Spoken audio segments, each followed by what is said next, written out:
प्यारे बच्चों नमस्कार। आप सभी का स्वागत है आपके अपने YouTube channel RWS civil services पर। मेरा नाम है विनीत कुमार और आज फिर से हम पढ़ेंगे काफ़ी महत्वपूर्ण टॉपिक भारत के संविधान से, भारत की राज्य व्यवस्था से। एम लक्ष्मीकांत बुक पर आधारित राज्य व्यवस्था हम पढ़ रहे हैं सिविल सेवा परीक्षाओं के दृष्टिकोण से। ठीक है बच्चों, तो उसी को आगे बढ़ाएंगे। आज हम पढ़ेंगे आपातकालीन प्रावधान यानी इमरजेंसी से रिलेटेड प्रोविजंस जो दिए गए हैं भारत के संविधान के भाग 18 में। ठीक है, और अनुच्छेद 352 से लेकर 360 तक। तो आप सभी बच्चों का स्वागत है। गुड इवनिंग रोशनी जी, अदनान, मधु, शिखा, धर्मेंद्र कुमार, शिफा, आप सभी को गुड इवनिंग, आप सभी का स्वागत है। जल्दी से सभी बच्चे आ जाएं। धर्मेंद्र कुमार जी सादर प्रणाम, आपका स्वीकार है। सरिता, रोशनी। बच्चों इमरजेंसी की कहानी तो काफी रोचक है, लेकिन इमरजेंसी के प्रावधान जो हैं वो उतने रोचक नहीं हैं। लेकिन हमें प्रावधान पढ़ने हैं, यानी संविधान में जो अनुच्छेद हैं उनके अंतर्गत जो बातें दी गई हैं उसको बहुत ध्यान से पढ़ना है, सुनना है, समझना है, क्योंकि ये काफी महत्वपूर्ण चैप्टर है, काफी महत्वपूर्ण आर्टिकल्स हैं आपकी सिविल सेवा परीक्षा की तैयारी के लिए। डोली good evening, Neelakshi good evening. ठीक है बच्चों, चलिए स्टार्ट करते हैं आज की क्लास। आज हमारी कुल मिलाकर जो है 36वीं क्लास है, 36th क्लास। पॉलिटी हम लोग पढ़ रहे हैं लक्ष्मीकांत बुक के आधार पर। हम लोग राजनीतिक व्यवस्था, राज्य व्यवस्था को पढ़ रहे हैं। आपातकालीन प्रावधान आज हमें पढ़ने हैं। आपातकालीन प्रावधान, इमरजेंसी प्रोविजंस। और आपातकालीन प्रावधान जो है वो एक कक्षा में समाप्त करना संभव नहीं है, काफी आराम से पढ़ेंगे, समझ के पढ़ेंगे। तो 2 क्लासेस आपकी लगेंगी, पार्ट 1 और पार्ट 2। तो आज हमारा जो है पार्ट 1 है, आपातकालीन प्रावधानों से संबंधित पार्ट 1।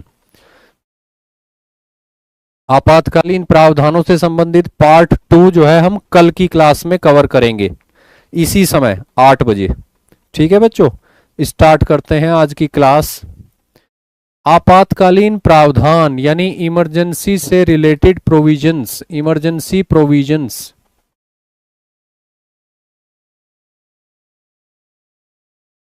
भारत के संविधान के भाग 18 में दिए गए हैं और इस भाग के अंतर्गत जो अनुच्छेद हैं वो है 352 से लेकर 360 तक। 352 से लेकर 360 तक। क्लियर है बच्चों, यहां कोई डाउट किसी बच्चे को? गुड इवनिंग, आप सभी का स्वागत है। शिवम, रिंका, आकाश। आपातकालीन प्रावधानों का उद्देश्य क्या है? उद्देश्य क्या है? देश की संप्रभुता, एकता, अखंडता और सुरक्षा को सुनिश्चित करना। यानी देश जब भी विपरीत परिस्थितियों का सामना करे, या तो युद्ध के कारण, या बाह्य आक्रमण के कारण, या सशस्त्र विद्रोह के कारण, या किसी राज्य में संवैधानिक तंत्र के विफल हो जाने के कारण, या तो फिर भारत की वित्तीय फिनेंशियल स्टेबिलिटी को नुकसान पहुंचने के कारण, तो ऐसे में क्या है, आपातकालीन प्रावधान जो है वो लागू हो जाते हैं। भारत के संविधान के आपातकालीन प्रावधान जो हैं वो लागू हो जाते हैं। और इनका उद्देश्य क्या है? देश की संप्रभुता, एकता, अखंडता और सुरक्षा को सुनिश्चित करना। इसके अलावा भारत में जो लोकतांत्रिक राजनीतिक व्यवस्था है, लोकतांत्रिक राजनीतिक व्यवस्था, उसकी रक्षा करना, संविधान की रक्षा करना, संविधान की रक्षा करना। और आपातकालीन प्रावधान जब लागू हो जाते हैं तो उससे क्या होता है, केंद्र जो सरकार है या जो संघीय सरकार है वो असाधारण परिस्थितियों का प्रभावशाली तरीके से सामना करने में सक्षम हो जाती है।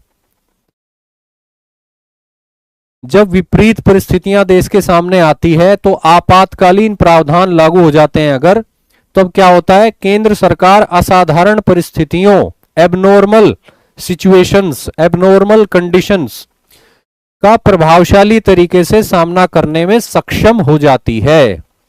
और भारत के संविधान में आपातकालीन प्रावधानों को इसी उद्देश्य से शामिल भी किया गया है ताकि केंद्र सरकार यानी संघीय सरकार जो है एबनॉर्मल सिचुएशंस का सामना कर सके प्रभावशाली तरीके से।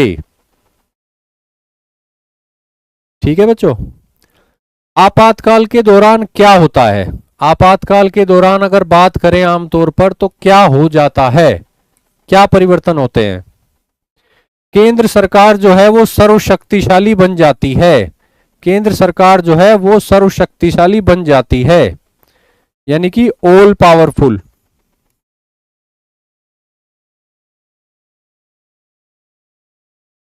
केंद्र सरकार में शक्तियां आ जाती हैं नॉर्मल समय से ज्यादा। ठीक है बच्चों, केंद्र सरकार सर्वशक्तिशाली बन जाती है। राज्य जो है वो पूरी तरह से केंद्र के नियंत्रण में आ जाते हैं। राज्य सरकारें पूरी तरह से केंद्र के नियंत्रण में आ जाती हैं। संविधान की जो संघीय संरचना है, हमारे संविधान की जो संघीय संरचना है यानी फेडरल स्ट्रक्चर, वो बदल जाती है और वो एकात्मक हो जाता है। भारत का संविधान जो है वो फेडरल से बदलकर एकात्मक हो जाता है, संघीय से बदलकर एकात्मक हो जाता है। और ये जो बदलाव होता है यानी संघीय से बदलकर एकात्मक होना, ये बिना किसी औपचारिक संशोधन के ही संभव हो जाता है। यानी संविधान में दी गई प्रक्रिया का पालन करके संशोधन करने की आवश्यकता नहीं होती। कोई संविधान संशोधन आवश्यक नहीं है। बिना किसी औपचारिक संशोधन के ही आपातकाल के दौरान भारत का जो संविधान है वो संघीय संरचना से एकात्मक संरचना में बदल जाता है, यानी फेडरल स्ट्रक्चर से वो यूनिटरी स्ट्रक्चर में बदल जाता है। राज्य पूरी तरह से केंद्र के नियंत्रण में आ जाते हैं और केंद्र सरकार सर्वशक्तिशाली यानी ऑल पावरफुल बन जाती है। ठीक है बच्चों,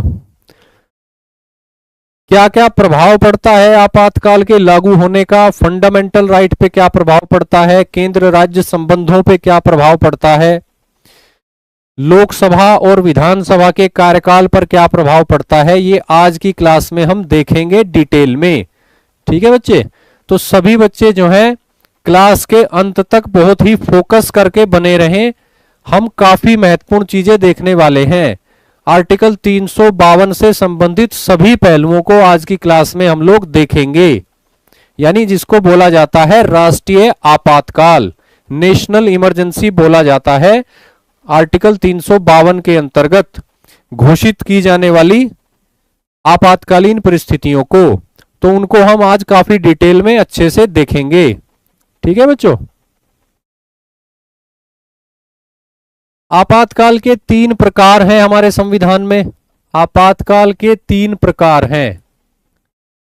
ठीक है बच्चों, अनुच्छेद 352, अनुच्छेद 352 इसको बोला जाता है राष्ट्रीय आपातकाल, यानी आम बोलचाल की भाषा में या चर्चित नाम जो इसका है वो है राष्ट्रीय आपातकाल। लेकिन संविधान में नेशनल इमरजेंसी शब्द का प्रयोग नहीं है। संविधान में आर्टिकल 352 के अंतर्गत नेशनल इमरजेंसी शब्द का प्रयोग नहीं है। ये शब्द जो है व्यावहारिक बोलचाल की भाषा में प्रयुक्त होते हैं। आर्टिकल 322 में जो चर्चा है वो है आपातकाल की उद्घोषणा, यानी प्रोक्लेमेशन ऑफ इमरजेंसी।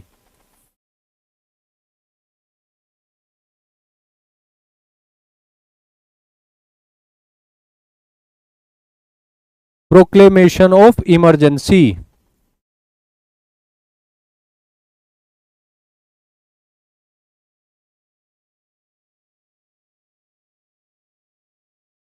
आर्टिकल 352 में जिस आपातकाल की चर्चा है उसके लिए जो शब्द प्रयुक्त हुआ है वो हुआ है आपातकाल की उद्घोषणा, यानी प्रोक्लेमेशन ऑफ इमरजेंसी। राष्ट्रीय आपातकाल शब्द का हम प्रयोग करते हैं लेकिन ये संविधान में इसका प्रयोग नहीं किया गया है। क्लियर है बच्चों। इसके अलावा आर्टिकल 356, आर्टिकल 356 क्या कहता है, इसमें भी आपातकाल शब्द का प्रयोग नहीं है। इस आर्टिकल में आपातकाल शब्द का प्रयोग जो है नहीं किया गया है। आर्टिकल 356 जब लागू होता है जब किसी राज्य में संवैधानिक तंत्र विफल हो जाता है। किसी राज्य में संवैधानिक तंत्र जब विफल हो जाता है तब उस परिस्थिति में आर्टिकल जो है 356 356 जो है लगाया जा सकता है। Failure of constitutional machinery in the state. Article 356 में आपातकाल शब्द का प्रयोग नहीं किया गया है भारत के संविधान में।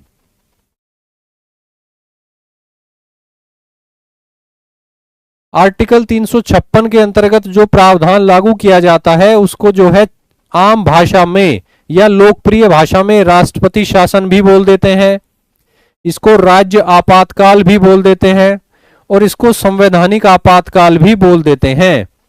लेकिन इन तीनों ही अभिव्यक्तियों का प्रयोग भारत के संविधान में नहीं किया गया है। भारत के संविधान में कहा गया है किसी राज्य में संवैधानिक तंत्र का विफल हो जाना, यानी failure of the constitutional machinery in the state, उस केस में उस राज्य में अनुच्छेद 356 लगाया जा सकता है। आर्टिकल 356 में आपातकाल शब्द का प्रयोग नहीं है और इस प्रावधान के अंतर्गत जो किया जाता है उसको लोकप्रिय भाषा में बोलते हैं राष्ट्रपति शासन, राज्य आपातकाल या संवैधानिक आपातकाल। लेकिन इन तीनों ही अभिव्यक्तियों का प्रयोग संविधान में नहीं किया गया है। आर्टिकल 352 के अंतर्गत प्रोक्लेमेशन ऑफ इमरजेंसी किया जाता है, यानी आपातकाल की उद्घोषणा की जाती है। और आम बोलचाल की भाषा में या लोकप्रिय भाषा में कहें तो आर्टिकल 352 को बोल दिया जाता है राष्ट्रीय आपातकाल, यानी नेशनल इमरजेंसी। लेकिन राष्ट्रीय आपातकाल या नेशनल इमरजेंसी शब्दावली का प्रयोग भारत के संविधान में नहीं किया गया है। संविधान में जो शब्द हैं वो है प्रोक्लेमेशन ऑफ इमरजेंसी और हिंदी में कहें तो आपातकाल की उद्घोषणा। ठीक है बच्चों। उसके बाद आर्टिकल 360 है। आर्टिकल 360 वो कहता है कि वित्तीय आपातकाल, फाइनेंशियल इमरजेंसी, अगर भारत का वित्तीय स्थायित्व या साख खतरे में हो तब जो है वित्तीय आपातकाल की घोषणा की जा सकती है भारत के राष्ट्रपति के द्वारा। ठीक है, और यह किया जाएगा आर्टिकल 360 के अंतर्गत। वित्तीय आपातकाल भारत में कभी भी आर्टिकल 360 के अंतर्गत वित्तीय आपातकाल की घोषणा नहीं की गई है, ऐसी कोई नौबत कभी नहीं आई।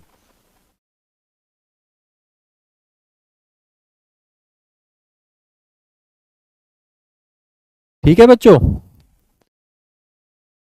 तो आपातकाल के 3 प्रकार हैं सामान्यतः भारत के संविधान में, आर्टिकल 352 के अंतर्गत, आर्टिकल 356 के अंतर्गत और आर्टिकल 360 के अंतर्गत। आर्टिकल 356 के अंतर्गत आपातकाल शब्द का प्रयोग नहीं किया गया है।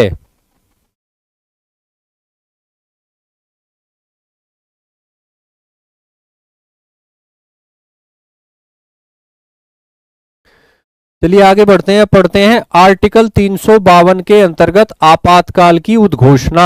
आज की क्लास में हम आर्टिकल 352 से संबंधित सभी पहलुओं को देखेंगे, यानी लोकप्रिय शब्दावली में कहें तो राष्ट्रीय आपातकाल से संबंधित सभी पहलुओं को एक एक करके देखेंगे। ठीक है बच्चों, ध्यान से क्लास अटेंड करनी है, बहुत ही फोकस के साथ। आपातकाल की उद्घोषणा, यानी हम बात कर रहे हैं आर्टिकल 352 की। आपातकाल की उद्घोषणा आर्टिकल 352, प्रोक्लेमेशन ऑफ इमरजेंसी, यानी आर्टिकल 352।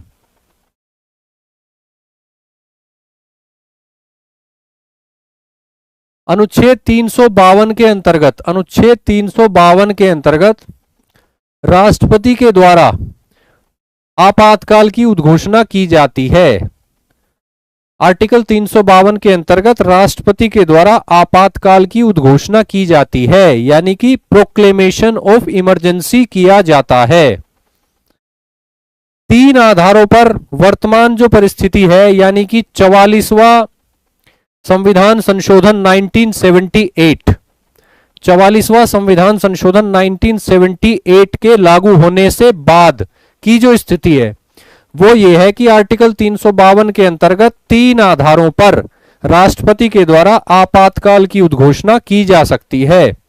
और वो जो 3 आधार हैं वो है युद्ध, बाह्य आक्रमण और सशस्त्र विद्रोह। ये 3 आधार हैं। ठीक है बच्चों, ये तीनों आधारों को ध्यान रखना है। युद्ध यानी वॉर, बाह्य आक्रमण यानी एक्सटर्नल एग्रेशन और सशस्त्र विद्रोह यानी कि आर्म्ड रिबिलियन। इनके आधार पर आपातकाल की उद्घोषणा की जा सकती है। और ये जो स्थिति है, ये जो 3 आधार हैं, ये 44वें संशोधन से बाद की स्थिति है। 44वां संशोधन यानी कि 1978 से बाद की स्थिति है।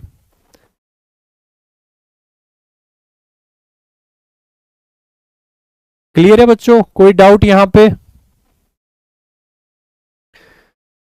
इसके अलावा अन्य प्रावधान क्या है? भारत या भारत के किसी भाग की सुरक्षा खतरे में होने पर, भारत या भारत के किसी भाग की सुरक्षा खतरे में होने पर आर्टिकल 352 के अंतर्गत जो है आपातकाल की घोषणा की जा सकती है भारत के राष्ट्रपति के द्वारा। यानी जरूरी नहीं कि पूरा भारत ही खतरे में हो, पूरे भारत की सुरक्षा खतरे में हो, यह आवश्यक नहीं है। अगर भारत के किसी भाग की सुरक्षा भी खतरे में है तब भी आर्टिकल 352 जो है वो लागू किया जा सकता है। भारत या भारत के किसी भाग की सुरक्षा के खतरे में होने पर आर्टिकल 352 के अंतर्गत आपातकाल की घोषणा की जा सकती है। इसके अलावा अन्य महत्वपूर्ण बात यह है कि जरूरी नहीं कि युद्ध चल रहा हो या युद्ध छिड़ गया हो, या जरूरी नहीं कि बाह्य आक्रमण हो गया हो, जरूरी नहीं कि सशस्त्र विद्रोह हो गया हो। अगर राष्ट्रपति को ऐसा लगता है कि इन तीनों में से किसी के होने का खतरा है, यानी आसन्न खतरा, इमिनेंट डेंजर, अगर इमिनेंट डेंजर है तो उसके आधार पर भी उद्घोषणा की जा सकती है। यानी आवश्यक नहीं कि युद्ध या बाह्य आक्रमण या सशस्त्र विद्रोह हो ही गया हो। अगर राष्ट्रपति को ऐसा लगता है कि ऐसा हो सकता है, ऐसा होने वाला है, ऐसा होने की तर्कसंगत संभावना है, तो जो है आर्टिकल 352 के अंतर्गत दी गई प्रक्रिया का पालन करके राष्ट्रपति जो है आसन्न खतरे के आधार पर, इमिनेंट डेंजर के आधार पर भी आर्टिकल 352 के अंतर्गत आपातकाल की घोषणा कर सकता है।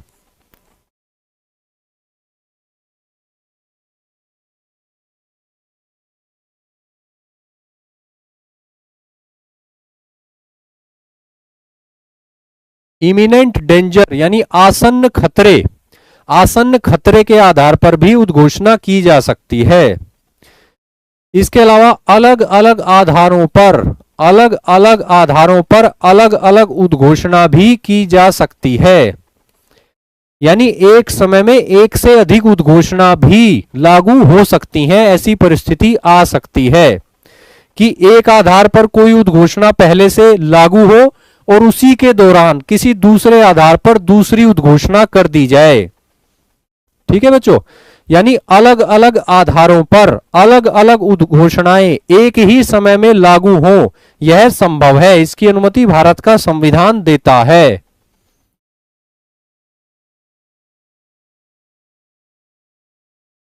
और ये जो प्रावधान किया गया था, ये किया गया था 38वें संविधान संशोधन अधिनियम के द्वारा। ये जो प्रावधान है ये किया गया था 38वें संशोधन के द्वारा,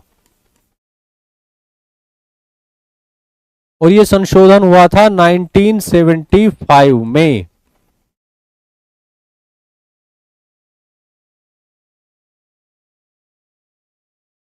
अलग अलग आधारों पर अलग अलग उद्घोषणा किया जाना संभव है। ये प्रावधान जो है 38वें संविधान संशोधन अधिनियम 1975 के द्वारा भारत के संविधान में जोड़ा गया था। ठीक है बच्चों,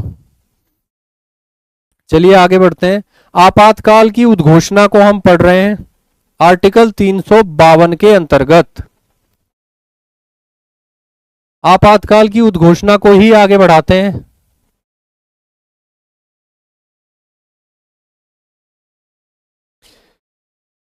तीन आधारों पर आपातकाल की उद्घोषणा की जा सकती है, ये हम लोग देख चुके हैं, जिसमें एक है वॉर यानी युद्ध, दूसरा है बाह्य आक्रमण यानी एक्सटर्नल एग्रेशन, और तीसरा है आर्म्ड रिबिलियन यानी सशस्त्र विद्रोह।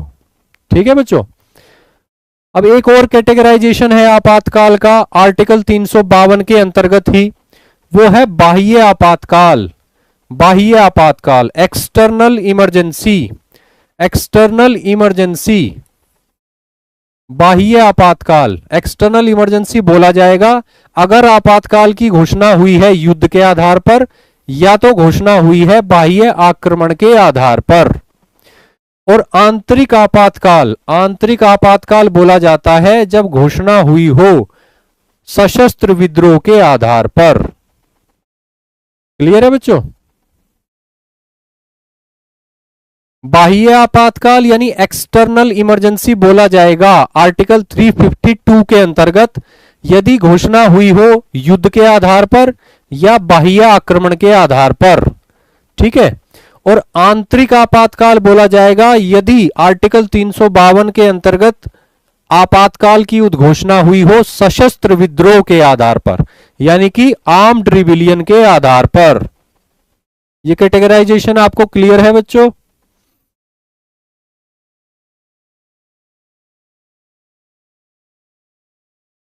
यहां पे बात वही है जो हम कर चुके हैं कि भारत के केवल एक भाग में भी आपातकाल की घोषणा संभव है। जरूरी नहीं कि आपातकाल की घोषणा जो है पूरे भारत के संदर्भ में ही की जाए। भारत के किसी एक भाग में भी आपातकाल की घोषणा को लागू करना संभव है, या दूसरे शब्दों में कहें कि भारत के किसी एक भाग के संदर्भ में आपातकाल की उद्घोषणा करना संभव है।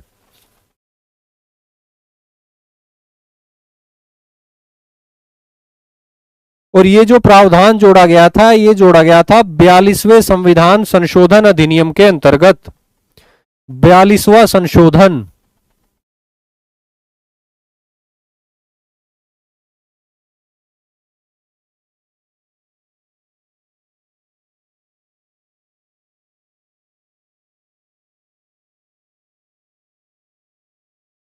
आवश्यक नहीं कि पूरे भारत के संदर्भ में ही आपातकाल की घोषणा की जाए, भारत के किसी भाग के संदर्भ में भी आपातकाल की घोषणा करना संभव है। और ये जो प्रावधान जोड़ा गया था, ये जोड़ा गया था 42वें संविधान संशोधन अधिनियम 1976 के द्वारा।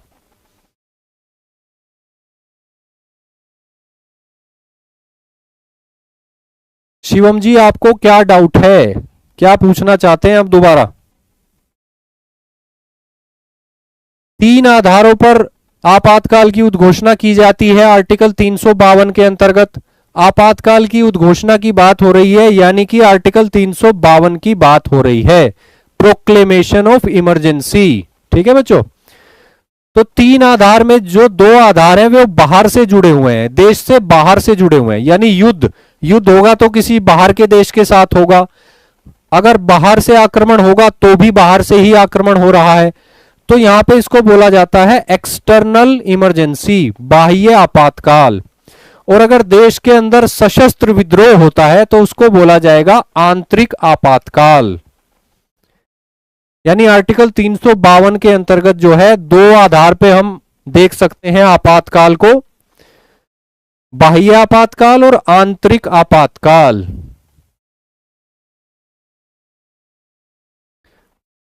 ये कुछ नहीं है बच्चों, ये सिंपल सी बात है कि 352 के अंतर्गत जो तीन आधार हैं आपातकाल की उद्घोषणा के, उन तीन में से दो देश से बाहर से संबंधित हैं, तो इसलिए इन दोनों के आधार पर अगर उद्घोषणा हुई तो उसको बोलेंगे बाह्य आपातकाल, एक्सटर्नल इमरजेंसी।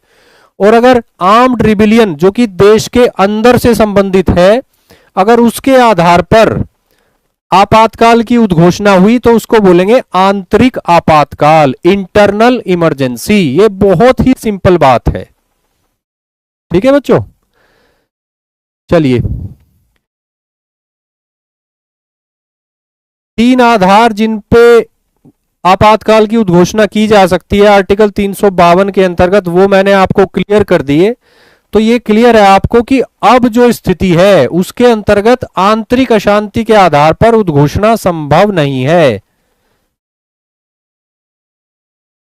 प्रधानमंत्री इंदिरा गांधी के कार्यकाल में राष्ट्रपति फखरुद्दीन अली अहमद के द्वारा 25 जून 1975 को जो आपातकाल की उद्घोषणा की गई थी वो 352 के अंतर्गत की गई थी और उसका आधार था आंतरिक अशांति, आंतरिक अशांति।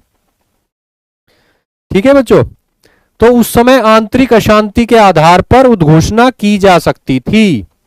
लेकिन 44वां संविधान संशोधन अधिनियम लाया गया और उसके अंतर्गत परिवर्तन कर दिया गया, आंतरिक अशांति शब्द को हटा दिया गया और उसकी जगह शब्द रख दिया गया सशस्त्र विद्रोह, सशस्त्र विद्रोह।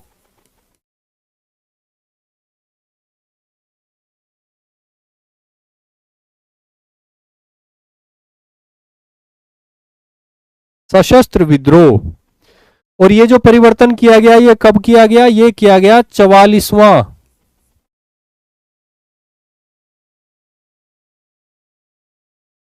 संशोधन अधिनियम 1978।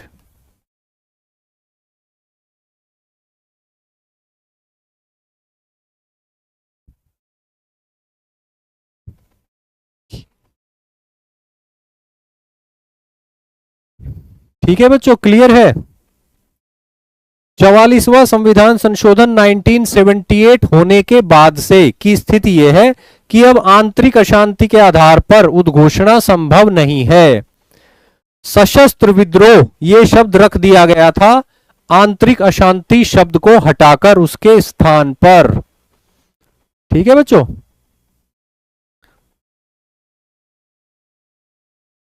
इसके अलावा कैबिनेट की लिखित अनुशंसा के आधार पर ही उद्घोषणा संभव है। कैबिनेट की लिखित अनुशंसा, कैबिनेट को परिभाषित किया गया है आर्टिकल 352 के अंतर्गत। कैबिनेट को परिभाषित किया गया यानी कि प्रधानमंत्री और कैबिनेट स्तर के अन्य मंत्री, प्रधानमंत्री और कैबिनेट स्तर के अन्य मंत्री, इन सबको मिला के जो परिषद बनी उसको बोला गया कैबिनेट। तो कैबिनेट की लिखित अनुशंसा के आधार पर ही राष्ट्रपति जो है आपातकाल की उद्घोषणा कर सकते हैं। और ये जो प्रावधान है ये भी जोड़ा गया था 44वें संविधान संशोधन अधिनियम के द्वारा ही। कैबिनेट की लिखित अनुशंसा के आधार पर ही उद्घोषणा संभव है। 25 जून 1975 को इंदिरा गांधी प्रधानमंत्री थी, उन्होंने जो आपातकाल की उद्घोषणा करवाई थी फखरुद्दीन अली अहमद राष्ट्रपति के माध्यम से, तो ये अर्धरात्रि के समय ये कार्य हुआ था और इसमें कैबिनेट को बताया ही नहीं गया था। प्रधानमंत्री इंदिरा गांधी ने अपने इस फैसले के बारे में कि मैं राष्ट्रपति को ये अनुशंसा करने जा रही हूं एज प्राइम मिनिस्टर, ये बात अपनी कैबिनेट को बताई ही नहीं थी। राष्ट्रपति के द्वारा आधी रात से आपातकाल की उद्घोषणा कर दी गई और अगले दिन जो है कैबिनेट मंत्रियों को पता चला कि प्रधानमंत्री ने आपातकाल लगाने के लिए अनुशंसा दी है और उस अनुशंसा के आधार पर राष्ट्रपति ने आपातकाल की उद्घोषणा भी कर दी है। ठीक है बच्चों,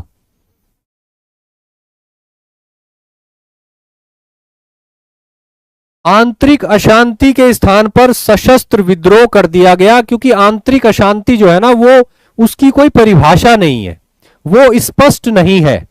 आप खुद ही सोच के देखिए कि आंतरिक अशांति, इंटरनल डिस्टर्बेंस, इसकी तो कोई परिभाषा नहीं है।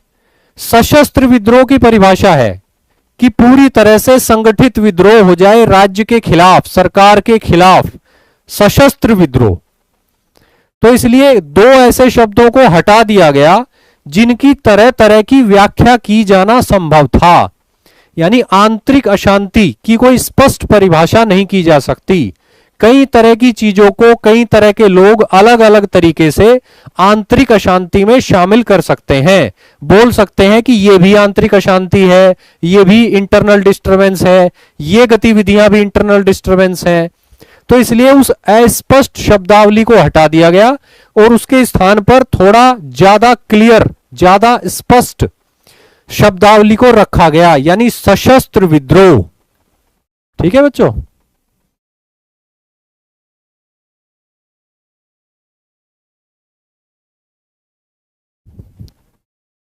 इसके अलावा वर्तमान स्थिति जो है वो ये है कि आपातकाल की उद्घोषणा अगर की जाती है, आपातकाल की उद्घोषणा की जाती है तो इसे न्यायालय में चुनौती देना संभव है।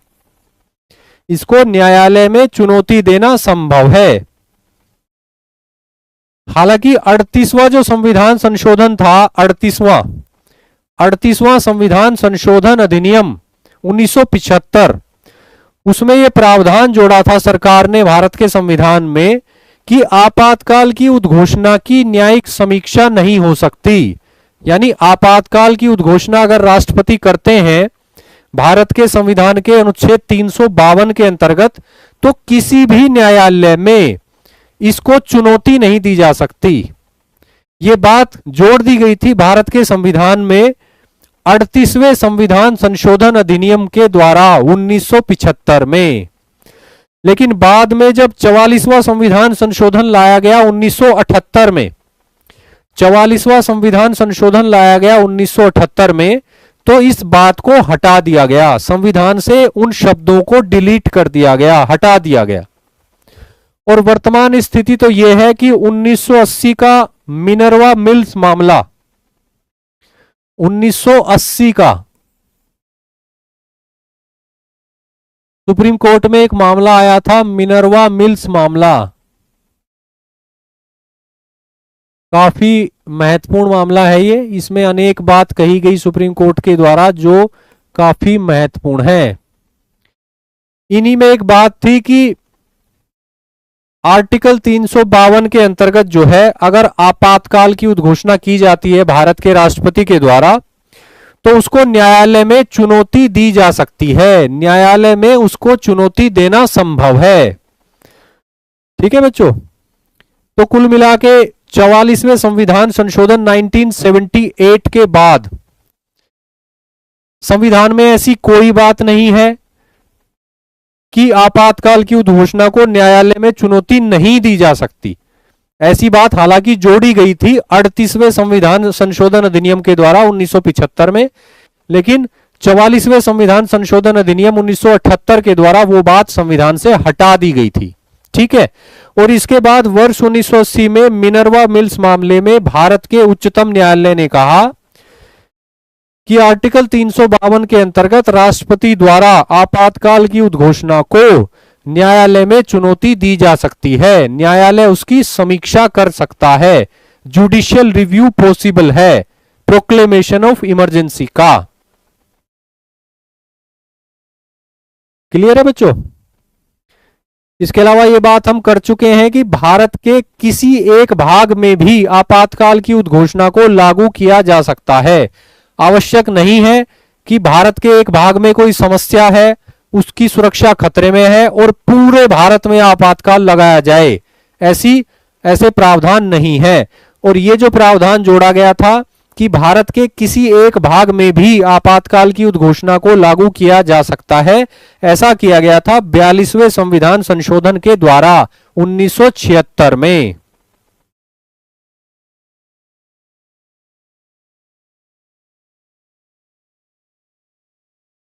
ठीक है बच्चों। अभी तक हमने प्रावधान देखे कि कैसे आपातकाल की उद्घोषणा की जा सकती है भारत के राष्ट्रपति के द्वारा आर्टिकल 352 के अंतर्गत, किस तरह से आपातकाल की उद्घोषणा की जा सकती है, यहां पे बात हो रही है आर्टिकल 352 की।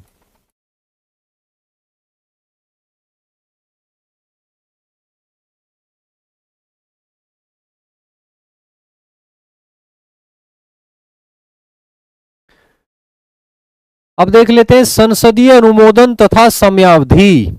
राष्ट्रपति के द्वारा आपातकाल की उद्घोषणा कर दी जाती है, लेकिन उसके बाद उस उद्घोषणा को संसद के द्वारा अनुमोदन करवाना आवश्यक होता है। तो संसदीय अनुमोदन और उसकी समयावधि क्या है, यहां भी बात जो है आर्टिकल 352 के संदर्भ में ही हो रही है।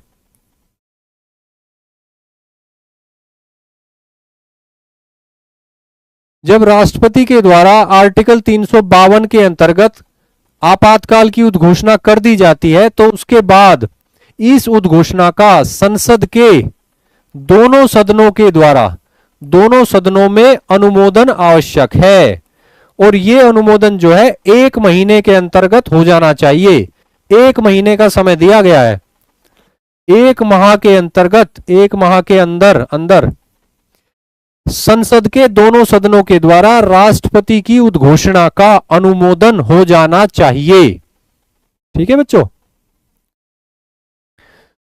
अब ऐसे में अगर लोकसभा भंग है, यानी ये समझिए आप कि जिस समय आपातकाल की उद्घोषणा की गई, अगर उस समय लोकसभा पहले से ही भंग चल रही है, तो नई लोकसभा के गठन होने तक और उसकी प्रथम बैठक से 30 दिनों के अंदर अनुमोदन आवश्यक है, बशर्ते कि इस दौरान राज्यसभा जो है, जो अस्तित्व में रहती है, वो अनुमोदन कर चुकी हो पहले ही। ठीक है। अगर लोकसभा भंग है तो नई लोकसभा के गठन होने, उसकी प्रथम बैठक होने से 30 दिनों के अंदर अनुमोदन आवश्यक है। यानी इतना समय दिया गया है संसद को, लोकसभा को अनुमोदन करने के लिए।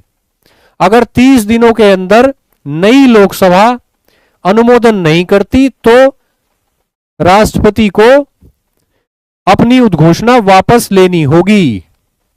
ठीक है बच्चों।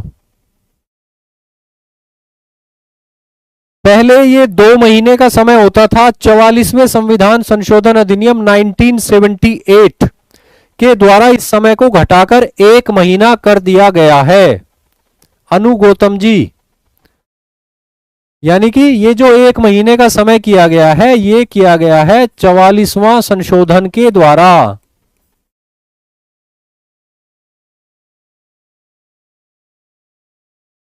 नाइनटीन 44वां संशोधन 1978 के द्वारा इस संदर्भ में 2 माह का समय घटाकर 1 महीने कर दिया गया है।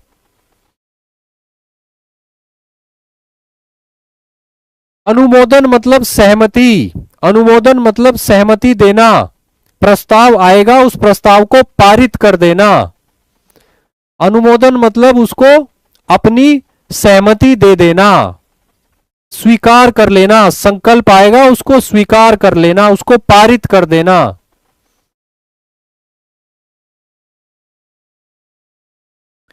ठीक है बच्चों।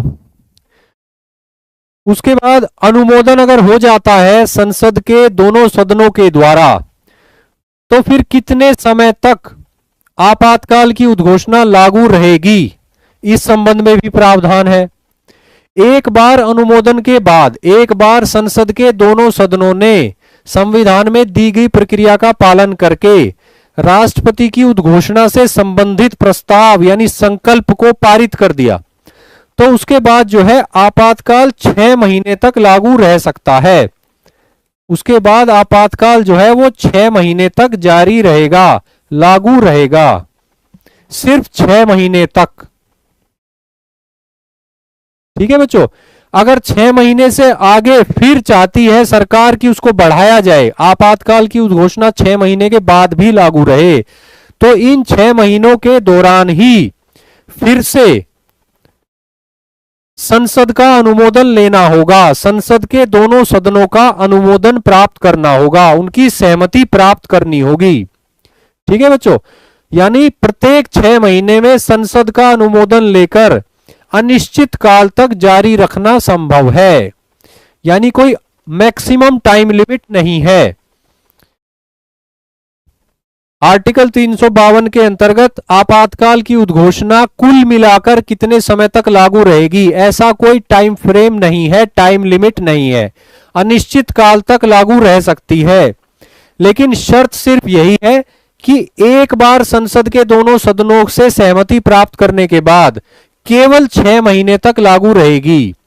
6 महीने में फिर से अगले 6 महीने के लिए अनुमति लेनी होगी, फिर उन 6 महीनों में फिर उनसे अगले 6 महीनों के लिए अनुमति लेनी होगी।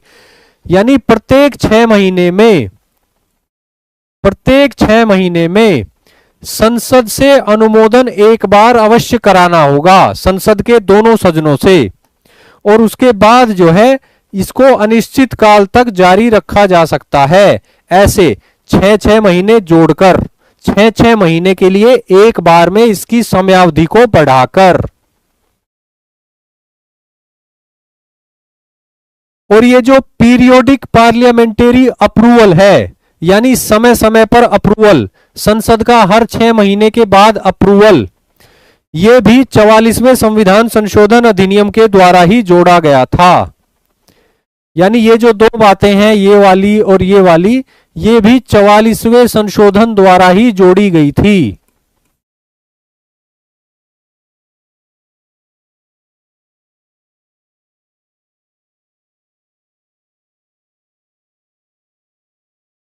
ठीक है बच्चों, प्रत्येक 6 माह में संसद के दोनों सदनों के द्वारा आपातकाल की उद्घोषणा से संबंधित संकल्प को पारित कराना होगा। ये जो प्रावधान है ये जोड़ा गया था 44वें संविधान संशोधन अधिनियम 1978 के द्वारा। नेहा मिश्रा जी, कोई टाइम लिमिट का मतलब ये है कि 6-6 महीने करके कितना भी टाइम आपातकाल को लागू रखा जा सकता है। यानी एक बार संसद का अनुमोदन लीजिए, 6 महीने तक आपातकाल लागू रहेगा, फिर से ले लीजिए, फिर 6 महीने लागू रहेगा। तो आप 6-6 महीने की अनुमति संसद से कितनी बार ले सकते हो, इस संबंध में संविधान कुछ भी नहीं कहता है। लेकिन एक बार संसद से अनुमोदन लेने के बाद आपातकाल 6 महीने से अधिक जारी नहीं रहेगा। इन 6 महीनों में फिर से अनुमोदन ले ले सरकार तो फिर अगले 6 महीने जारी रहेगा, फिर उनमें ले ले अनुमति तो फिर उनसे अगले 6 महीने जारी रहेगा। तो 6-6 महीने करके अनिश्चित काल तक बढ़ाया जा सकता है।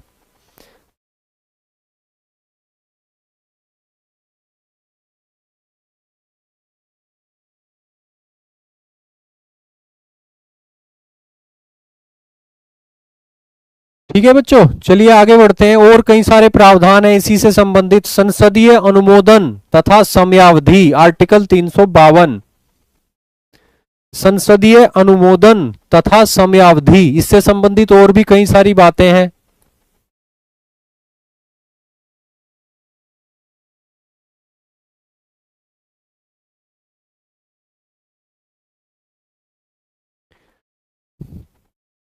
अगर 6 महीने के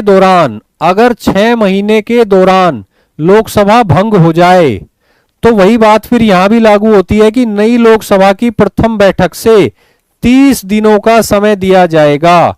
उसके बाद जो है आपातकाल लागू नहीं रहेगा अगर नई लोकसभा ने इन 30 दिनों के अंतर्गत अनुमोदन नहीं कर दिया आपातकाल की उद्घोषणा से संबंधित संकल्प का।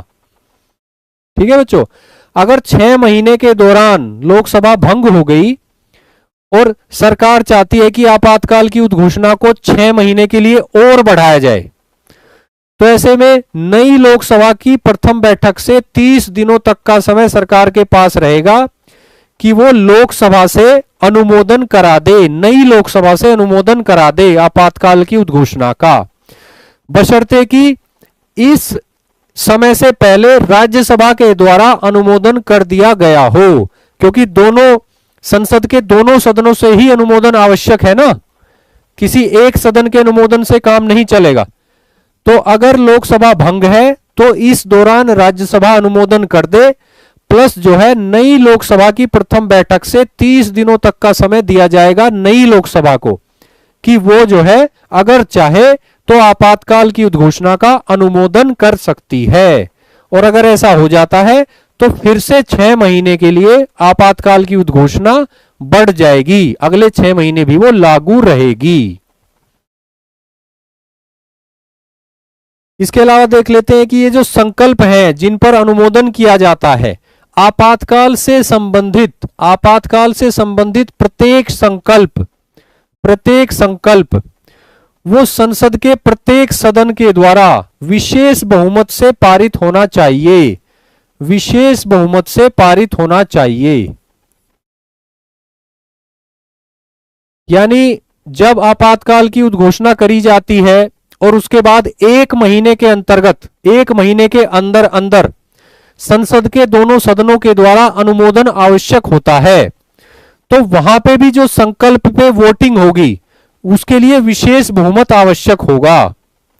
और इसके बाद अगर 6 महीने की अवधि को और 6 महीने के लिए बढ़ाना है तो उसके लिए भी जो अनुमोदन होगा संसद के दोनों सदनों के द्वारा उस संकल्प का जो आपातकाल की उद्घोषणा से संबंधित है, तो वो उस पर जो वोटिंग होगी संकल्प पर वो भी विशेष बहुमत से होनी चाहिए। ठीक है बच्चों। और सदन, इसका मतलब क्या है? विशेष बहुमत में 2 कंडीशन होती हैं। सदन के कुल सदस्यों का बहुमत होना चाहिए और उपस्थित व मत देने वालों का कम से कम 2/3 सदस्य इसको सपोर्ट करें। उपस्थित और मत देने वाले सदस्यों में से कम 2/3 सदस्यों का समर्थन प्राप्त हो। ये जो 2 कंडीशंस हैं, ये 2 कंडीशंस हैं विशेष बहुमत से संबंधित। Condition 1, condition 2। ठीक है बच्चों। नूर हसन जी, अगर लोकसभा भंग है तो राज्यसभा अनुमोदन कर सकती है, लेकिन नई लोकसभा बनने के बाद 30 दिन का समय दिया जाएगा। लोकसभा का अनुमोदन भी आवश्यक है। नई लोकसभा के गठन से उसकी पहली बैठक से 30 दिनों का समय दिया जाएगा नई लोकसभा को। नई लोकसभा के द्वारा भी अनुमोदन आवश्यक है। आपातकाल की उद्घोषणा 6 महीने तभी बढ़ती है जब संसद के दोनों सदन विशेष बहुमत से उस संकल्प को पारित कर दें, जो संकल्प इस संदर्भ में लाया जाता है कि आपातकाल की उद्घोषणा को 6 महीने के लिए बढ़ा दिया जाए। ठीक है बच्चों। न तो अकेले लोकसभा के संकल्प से काम चलेगा, यानी लोकसभा के अनुमोदन से काम चलेगा, और न ही अकेले राज्यसभा के अनुमोदन से काम चलेगा।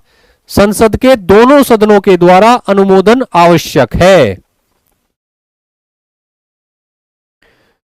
विशेष बहुमत में 2 कंडीशन होती हैं, यानी उपस्थित और मतदान करने वाले सदस्यों के कम से कम 2/3 सदस्यों द्वारा वोटिंग करी जाए उस संकल्प के फेवर में, और वो जो संख्या है वो सदन के कुल सदस्यों की संख्या का बहुमत हो, उससे कम नहीं होना चाहिए। ये 2 कंडीशंस हैं। जब ये दोनों कंडीशन सेटिस्फाई हो जाती हैं तब माना जाता है कि विशेष बहुमत से पारित कर दिया गया।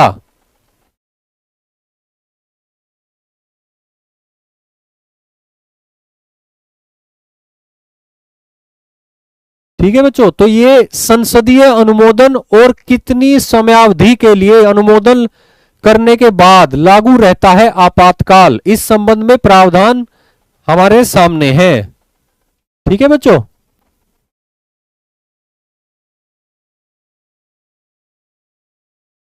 चलिए आगे बढ़ते हैं। अब देखते हैं कि उद्घोषणा की समाप्ति कैसे हो सकती है। उद्घोषणा की समाप्ति भी तो करने का भी तो प्रोसीजर है ना संविधान में। आपातकाल की उद्घोषणा कैसे की जाती है, किसके द्वारा की जाती है, कैसे उसके लिए संसद का अनुमोदन आवश्यक होता है, कितने समय तक वो प्रभावी रह सकती है, ये सभी प्रावधान हम लोग देख चुके हैं। ठीक है बच्चों। अब देखते हैं कि ये जो उद्घोषणा है जो 352 के अंतर्गत की जाती है, आपातकाल की उद्घोषणा, इसको वापस कैसे लिया जाता है, इसकी समाप्ति कैसे की जाती है। इसकी समाप्ति के दो तरीके हैं, एक तो राष्ट्रपति के माध्यम से होता है और एक होता है लोकसभा के माध्यम से। लोकसभा के माध्यम से जो होता है उसमें भी राष्ट्रपति की भूमिका होती है। ठीक है बच्चों, उद्घोषणा की समाप्ति का एक तरीका तो यह है और इसी का एक दूसरा तरीका यह है। राष्ट्रपति एक उद्घोषणा के माध्यम से आपातकाल को लागू करते हैं, उसके बाद किसी भी दूसरी उद्घोषणा के द्वारा राष्ट्रपति आपातकाल को वापस ले सकते हैं। क्लियर है बच्चों? तो एक तो तरीका हो गया ये, राष्ट्रपति ही लागू करते हैं और राष्ट्रपति अगर वापस लेना चाहें तो किसी भी समय राष्ट्रपति जो है आपातकाल की उद्घोषणा करते हैं, उसके बाद किसी भी समय दूसरी उद्घोषणा के द्वारा यानी दूसरे प्रोक्लेमेशन के द्वारा वो वापस ले सकते हैं। और ये तो ऑब्वियस सी बात है कि वो ऐसा करेंगे केंद्रीय मंत्रिपरिषद की सलाह पर। ठीक है, राष्ट्रपति अपने विवेकाधिकार से ऐसा नहीं करेंगे, केंद्रीय मंत्रिपरिषद की सलाह पर वो ऐसा करेंगे। ठीक है बच्चों, तो उद्घोषणा की समाप्ति का एक तरीका है कि राष्ट्रपति जो है किसी भी समय दूसरी उद्घोषणा या किसी दूसरे प्रोक्लेमेशन के द्वारा उद्घोषणा को वापस ले सकते हैं। उद्घोषणा की समाप्ति का जो दूसरा तरीका है वो हम पिछली स्लाइड में देख चुके हैं। अगर संसद के दोनों सदन या दोनों सदनों में से कोई एक सदन उद्घोषणा की अवधि को बढ़ाने का संकल्प पारित न करे तो अपने आप ही जो है उद्घोषणा जो है समाप्ति की तरफ बढ़ेगी। ठीक है, उसके बाद राष्ट्रपति को जो है उद्घोषणा वापस लेनी होगी। अगर संसद के किसी सदन या संसद के दोनों सदनों ने जो है कह दिया कि हम जो है अनुमोदन नहीं करते आपातकाल की उद्घोषणा का। ठीक है, और इसके बाद जो तीसरा तरीका है वो ये है कि अगर लोकसभा चाहे तो वो ऐसा प्रस्ताव लाकर पास कर सकती है किसी भी समय कि अब इस उद्घोषणा को समाप्त किया जाए। ठीक है, और ऐसा करने का प्रोसीजर क्या है? ऐसा करने का प्रोसीजर यह है कि अगर लोकसभा की कुल सदस्य संख्या के 1/10 सांसद, लोकसभा की कुल सदस्य संख्या के 1/10 सांसद कम से कम उनके द्वारा एक लिखित नोटिस दिया जाए, रिटिन नोटिस, और इस रिटिन नोटिस के माध्यम से विशेष बैठक को बुलाना अनिवार्य हो जाता है। यानी लोकसभा की कुल सदस्य संख्या के 1/10 सांसद अगर एक लिखित नोटिस तैयार करें और वो कहें कि हम चाहते हैं कि एक ऐसा सत्र बुलाया जाए लोकसभा का जिसमें एक संकल्प हम रखेंगे और उस संकल्प पर मतदान किया जाए, और वो संकल्प होगा आपातकाल को समाप्त करने से संबंधित, यानी जो आपातकाल उस समय ऑपरेशन में है उसको समाप्त करने से संबंधित। तो ऐसा अगर लिखित नोटिस, रिटिन नोटिस इन सांसदों के द्वारा दिया जाता है स्पीकर को या राष्ट्रपति को, अगर लोकसभा सत्र चल रहा है तो ऐसा रिटिन नोटिस दिया जाएगा स्पीकर को, और अगर लोकसभा का सत्र नहीं चल रहा है तो ऐसा रिटिन नोटिस दिया जाएगा भारत के राष्ट्रपति को।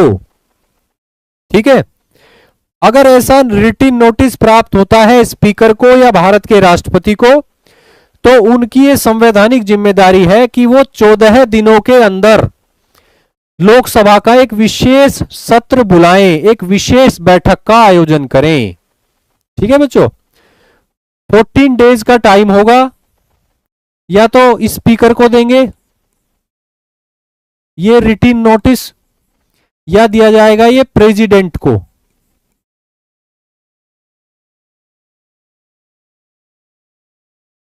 और उसके बाद इनके पास 14 डेज का टाइम होगा। 14 डेज के अंतर्गत लोकसभा का एक विशेष सत्र बुलाया जाएगा, स्पेशल सेशन, जिसका उद्देश्य यही होगा कि उसमें एक संकल्प रखा जाएगा, इस उद्देश्य से कि उस समय जो आपातकाल की उद्घोषणा लागू है उसको समाप्त कर दिया जाए।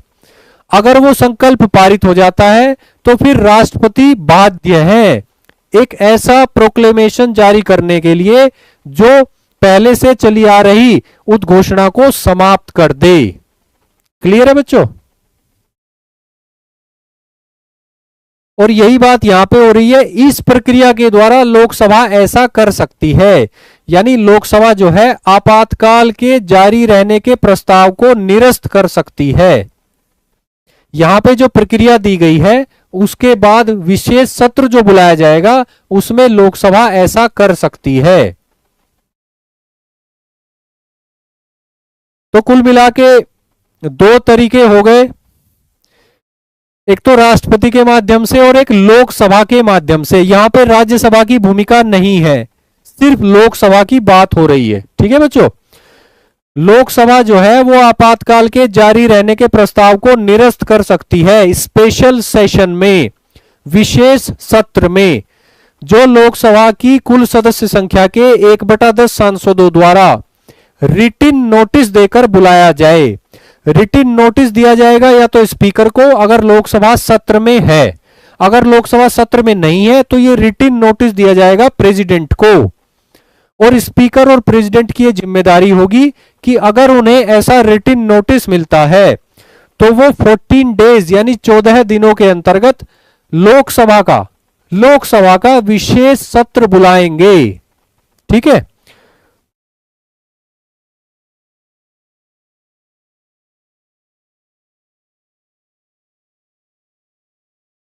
क्लियर है बच्चों? चलिए आगे चलते हैं।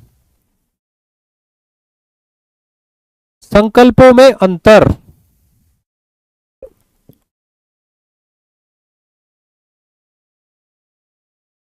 हमने आपातकाल की उद्घोषणा से संबंधित कुछ संकल्पों की बात करी। दो तरह से देख लेते हैं संकल्प, दो तरह के संकल्पों को हम देख सकते हैं सामान्यतः। एक तो वे संकल्प जो उद्घोषणा को जारी रखने से संबंधित होते हैं, उद्घोषणा को जारी रखने से संबंधित संकल्प, यानी जो उद्घोषणा की अवधि को 6 महीने के लिए बढ़ा देते हैं।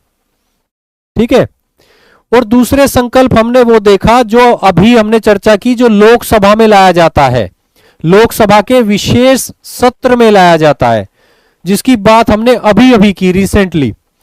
उसको बोला जाएगा उद्घोषणा को समाप्त करने वाला संकल्प, उद्घोषणा को समाप्त करने वाला संकल्प और उद्घोषणा को जारी रखने वाले संकल्प। हमने दो तरह के संकल्पों की चर्चा करी।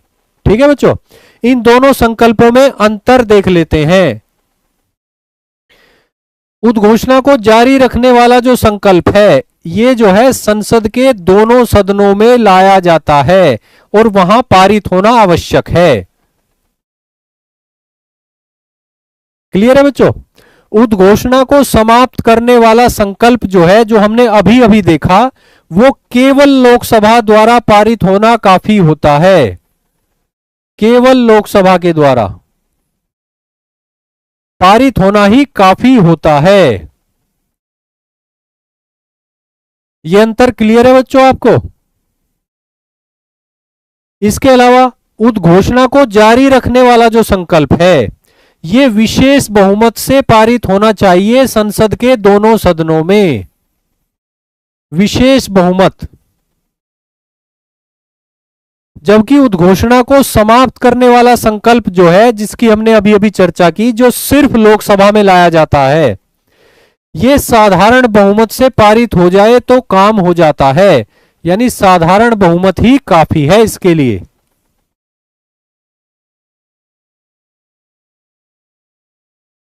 क्लियर है बच्चों? यानी प्रक्रिया देखिए कैसी है कि आपातकाल की उद्घोषणा को अगर बढ़ाया जा रहा है तो प्रक्रिया जो है वो कठिन है।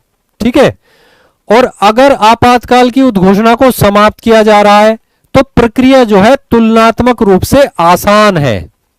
ठीक है, तो इस तरह से याद करेंगे तो आपको जो है याद भी हो जाएगा और समझ में भी आ जाएगा। ठीक है, उद्घोषणा को जारी रखने का संकल्प, उद्घोषणा को जारी रखना कठिन बनाया गया है, क्योंकि वो असामान्य परिस्थितियों के लिए है। ठीक है, तो इसीलिए संसद के दोनों सदनों द्वारा पारित होना चाहिए और विशेष बहुमत से पारित होना चाहिए।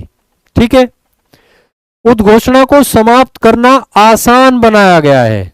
ठीक है, और इसीलिए उद्घोषणा को समाप्त करने का संकल्प जो है सिर्फ लोकसभा द्वारा पारित हो जाए तो काफी है।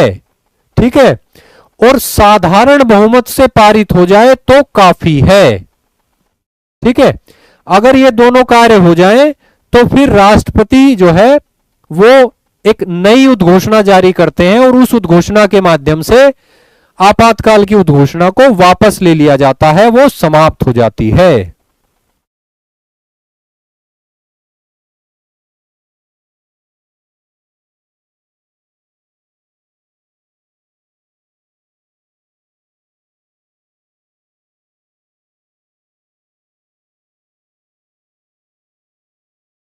ठीक है बच्चों, क्लियर है यहां तक? चलिए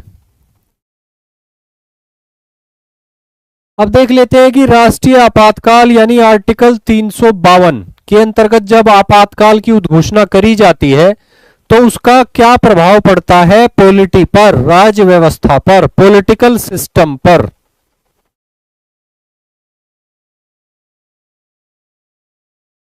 ठीक है बच्चों, आपातकाल की उद्घोषणा जब लागू की जाती है आर्टिकल 352 के अंतर्गत, या जिसको प्रसिद्ध भाषा में बोल देते हैं राष्ट्रीय आपातकाल,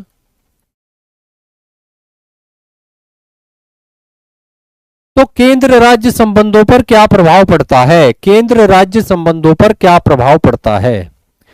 प्रभाव यह पड़ता है कि आम समय में, साधारण समय में जो भारत में संघीय व्यवस्था है वो आपातकाल के दौरान यानी आर्टिकल 352 के लागू होने के बाद वो जो व्यवस्था है वो बन जाती है यूनिटेरी यानी एकात्मक बन जाती है। राज्य सरकारें जो हैं वो केंद्र के अंतर्गत आ जाती हैं, राज्यों की जो विधायिकाएं हैं वो संसद के अंतर्गत आ जाती हैं। ठीक है बच्चों, तो राष्ट्रीय आपातकाल जब घोषित होता है यानी कि प्रोक्लेमेशन ऑफ इमरजेंसी होता है आर्टिकल 352 के अंतर्गत, तो उसका केंद्र राज्य संबंधों पर क्या प्रभाव पड़ता है ये देख लेते हैं। तीनों तरह के संबंधों पर प्रभाव पड़ता है इसका, यानी कि कार्यकारी संबंधों पर, विधायी संबंधों पर और वित्तीय संबंधों पर भी। ठीक है बच्चों, केंद्र और राज्यों के बीच कार्यपालिका संबंध यानी कि कार्यकारी संबंध यानी कि एग्जीक्यूटिव रिलेशंस। ठीक है, इसके अलावा लेजिस्लेटिव रिलेशंस यानी विधायी संबंध और वित्तीय संबंध यानी फाइनेंशियल रिलेशंस। इन तीनों तरह की जो डायमेंशंस हैं संबंधों की केंद्र और राज्यों के बीच में, इन तीनों पर सीधा सीधा प्रभाव पड़ता है राष्ट्रीय आपातकाल की उद्घोषणा का। कार्यपालिका संबंध पर क्या प्रभाव पड़ता है? केंद्र सरकार को कार्यपालिका शक्ति मिल जाती है कि वो किसी भी मामले में राज्यों को निर्देश दे सकती है यानी डायरेक्शंस दे सकती है, राज्यों को निर्देश दे सकती है, डायरेक्शंस।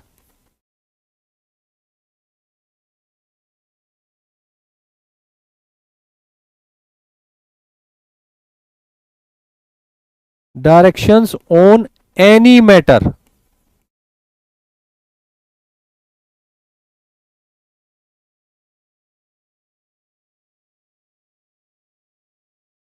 आपातकाल की उद्घोषणा के दौरान केंद्र सरकार को ऐसी कार्यपालिका शक्ति मिल जाती है यानी एग्जीक्यूटिव पावर मिल जाती है जिसके अंतर्गत केंद्र सरकार राज्य की सरकार को किसी भी मामले में निर्देश यानी डायरेक्शंस दे सकती है और इन डायरेक्शंस का पालन करना उस राज्य की सरकार का संवैधानिक दायित्व है। ठीक है बच्चों, यानी राज्य की जो सरकार है वो निलंबित नहीं होती, वो सस्पेंड नहीं होती। मुख्यमंत्री जो है अपने पद पर बने रहते हैं, मंत्रिपरिषद जो है वो अस्तित्व में रहती है आर्टिकल 352 के अंतर्गत।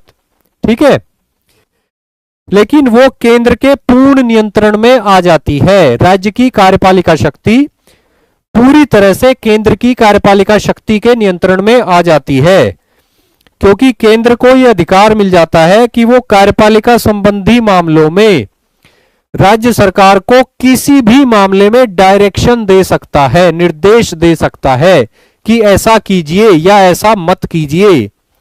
और इन निर्देशों का पालन करना राज्य सरकारों का संवैधानिक दायित्व है, कॉन्स्टिट्यूशनल ओब्लिगेशन है। ठीक है बच्चों, अब देख लेते हैं विधायी संबंधों में क्या होता है। संसद को शक्ति मिल जाती है, संसद को शक्ति मिल जाती है कि वो राज्य सूची यानी स्टेट लिस्ट के किसी भी विषय पर विधान बना सकती है। ठीक है बच्चों, भारत के संविधान के आर्टिकल 246 टू 46 और भारत के संविधान की अनुसूची 7 के बारे में आप जानते हो। इन दोनों की बात अगर करें, आर्टिकल 246 और अनुसूची 7, इनके अंतर्गत क्या किया गया है, केंद्र और राज्यों के बीच विधायी शक्तियों का बंटवारा किया गया है।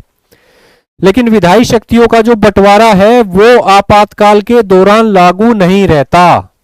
ठीक है, सामान्य समय के दौरान राज्य सूची के विषयों पर राज्य विधायिका ही विधान बना सकती है। लेकिन जब आर्टिकल 352 के अंतर्गत आपातकाल की उद्घोषणा की गई हो, आपातकाल की उद्घोषणा की गई हो, तो भारत की संसद राज्य सूची के किसी भी विषय पर विधान बना सकती है। ठीक है बच्चों, और यहां पर भी क्या होता है कि राज्य की जो विधायिका है वो सस्पेंड नहीं होती, यानी राज्य की विधायिका भी अस्तित्व में रहती है, वो भी विधायन कार्य कर सकती है। लेकिन अगर संसद किसी मुद्दे पर विधान बनाती है तो फिर संसद का विधान लागू होगा। ठीक है बच्चों,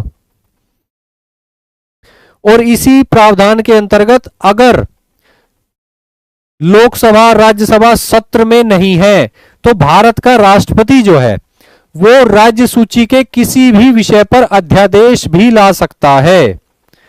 भारत का राष्ट्रपति जो है उसको राज्य सूची के किसी विषय पर सामान्यतः अध्यादेश लाने की शक्ति नहीं है। ठीक है बच्चों, लेकिन जब आर्टिकल 352 के अंतर्गत आपातकाल की उद्घोषणा लागू रहती है और संसद जो है उसका सत्र नहीं चल रहा होता, तो उस समय भारत का राष्ट्रपति जो है वो राज्य सूची के किसी भी विषय पर अध्यादेश ला सकता है, ऑर्डिनेंस ला सकता है।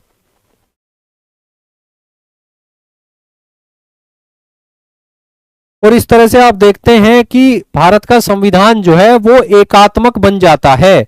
विधायी संबंधों के मामले में अगर देखें तो केंद्र सरकार और राज्य सरकार के बीच जो विधायी शक्तियों का बंटवारा है वो सस्पेंड हो जाता है, वो निलंबित हो जाता है आर्टिकल 352 के अंतर्गत।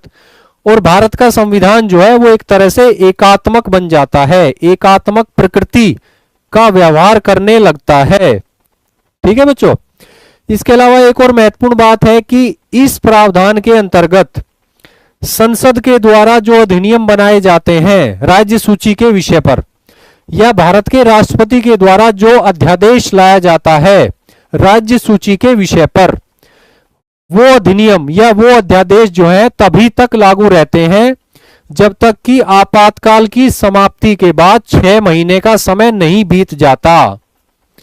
यानी जब आपातकाल समाप्त हो जाएगा, उसकी उद्घोषणा समाप्त हो जाएगी, उसके बाद मैक्सिमम 6 महीने तक ऐसे कानून या ऐसे अध्यादेश अस्तित्व में रहते हैं जो इस प्रावधान का इस्तेमाल करते हुए भारत की संसद या भारत के राष्ट्रपति द्वारा लाए जाते हैं। ठीक है बच्चों,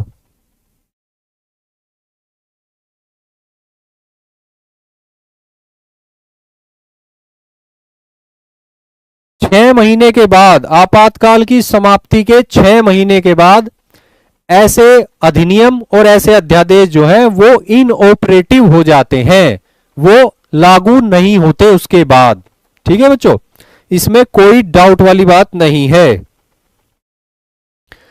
इसके अलावा देख लेते हैं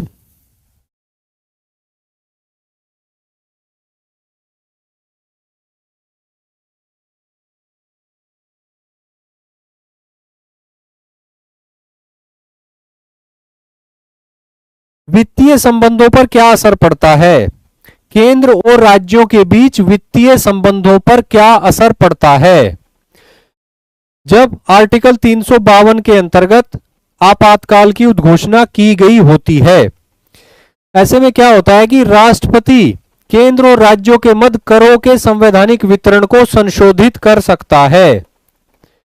भारत के जो राष्ट्रपति हैं वे केंद्र और राज्यों के मध्य करों का जो संवैधानिक वितरण लागू रहता है आम समय में, उसको संशोधित कर सकते हैं, यानी मॉडिफाई कर सकते हैं।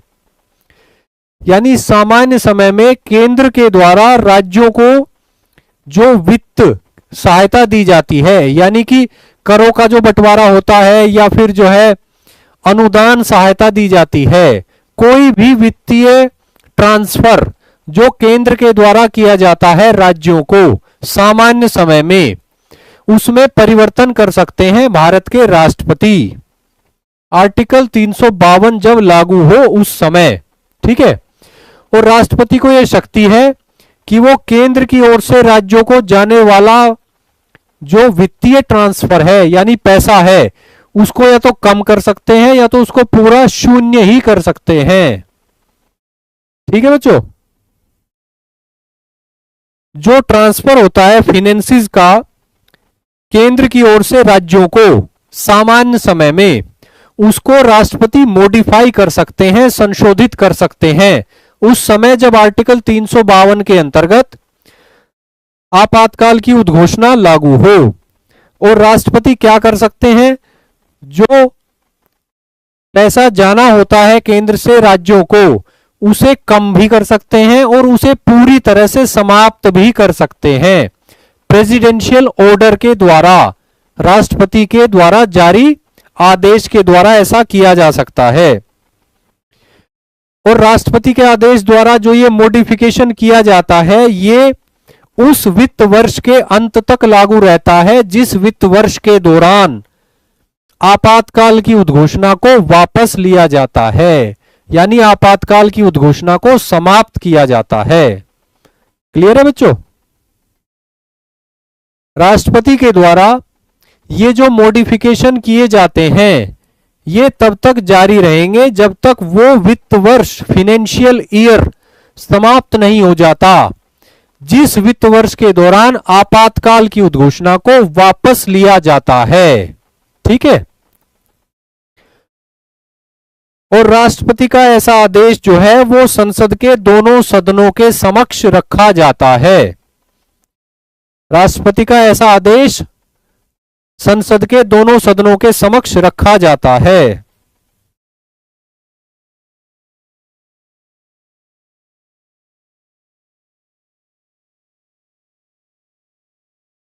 चलिए अब देख लेते हैं कि राष्ट्रीय आपातकाल का क्या प्रभाव पड़ता है लोकसभा और विधानसभा के कार्यकाल पर, क्योंकि ऐसे प्रावधान भारत के संविधान में हैं जिसके अंतर्गत आपातकाल की उद्घोषणा लागू होने के दौरान विधानसभा का और लोकसभा का कार्यकाल बढ़ाया जा सकता है। ठीक है बच्चों, तो देख लेते हैं कि लोकसभा और विधानसभा के कार्यकाल पर क्या प्रभाव पड़ता है। लोकसभा और विधानसभा के कार्यकाल पर क्या प्रभाव पड़ता है आर्टिकल 352 का।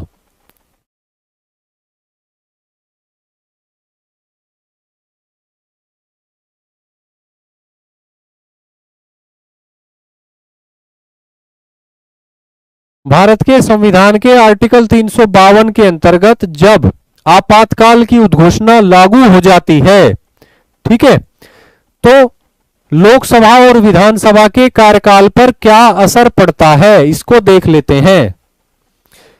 असर यह पड़ता है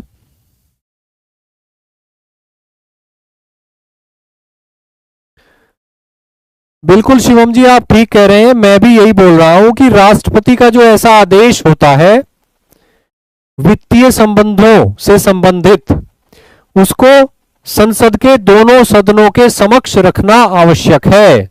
संसद के द्वारा उसका अनुमोदन आवश्यक है।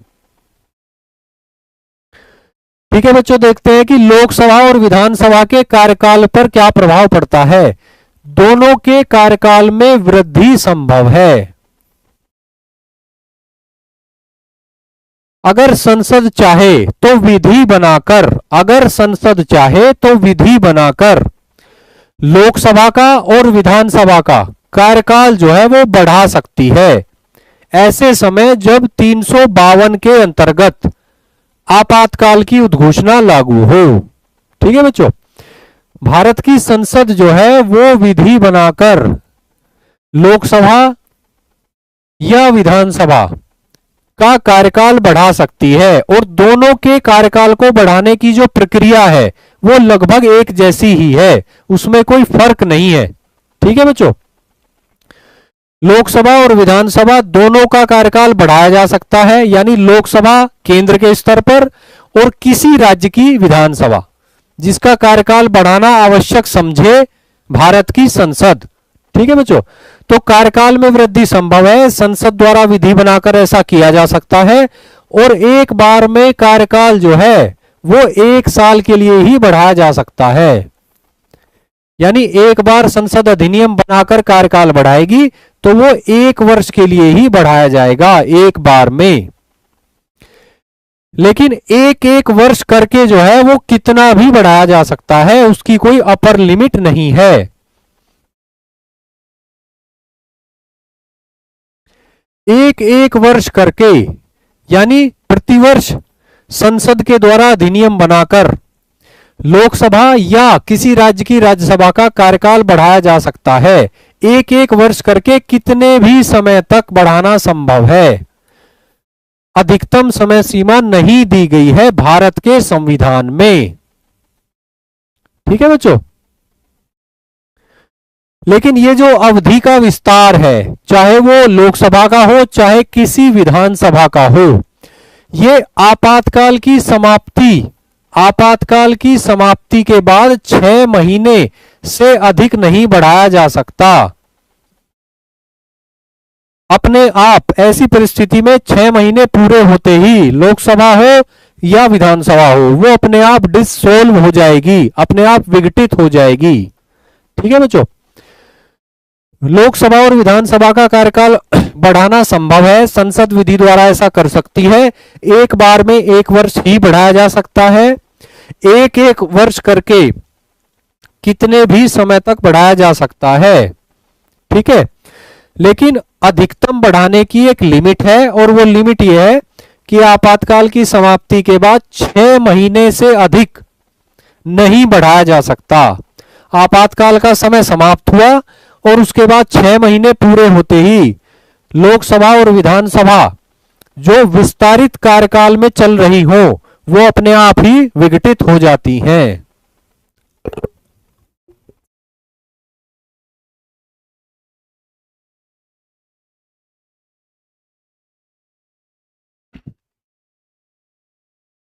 ठीक है बच्चों, अब हम देख लेते हैं कि आपातकाल की उद्घोषणा का क्या प्रभाव पड़ता है मौलिक अधिकारों पर, यानी मूल अधिकारों पर। ये काफी रोचक है, इसको देख लेते हैं। राष्ट्रीय आपातकाल का क्या प्रभाव पड़ता है मूल अधिकारों पर, यानी मौलिक अधिकारों पर, नागरिकों के मौलिक अधिकारों पर। अब तक हमने देखा कि आपातकाल की उद्घोषणा का क्या प्रभाव पड़ता है राज्यों के अधिकारों पर, ठीक है, यानी केंद्र राज्य संबंधों पर। और अब हम देखेंगे कि राष्ट्रीय आपातकाल का क्या प्रभाव पड़ता है मूल अधिकारों पर, यानी मौलिक अधिकारों पर। क्योंकि आपातकाल का अगर आप व्यवहारिक सा अर्थ समझें तो वो ये है कि नागरिकों की शक्तियां कम हो जाती हैं और राज्य की शक्ति बढ़ जाती है। ठीक है, और इसी संदर्भ में राज्य सरकारों की शक्तियां कम हो जाती हैं और केंद्र सरकार की शक्ति जो है बढ़ जाती है। ठीक है बच्चों, और इसका एक पहलू और भी है कि न्यायपालिका की शक्तियां कम हो जाती हैं और कार्यपालिका और विधायिका की शक्तियां बढ़ जाती हैं। ये 3 तरह के परिवर्तन होते हैं आपातकाल के दौरान। तो अब हम देखेंगे कि क्या प्रभाव पड़ता है आर्टिकल 352 का, आर्टिकल 352 का मूल अधिकारों पर। भारत के संविधान के 2 अनुच्छेदों में इसके बारे में जानकारी दी गई है, डिटेल दी गई है। वे 2 अनुच्छेद हैं, अनुच्छेद 358, अनुच्छेद 358 और अनुच्छेद 359। ठीक है बच्चों।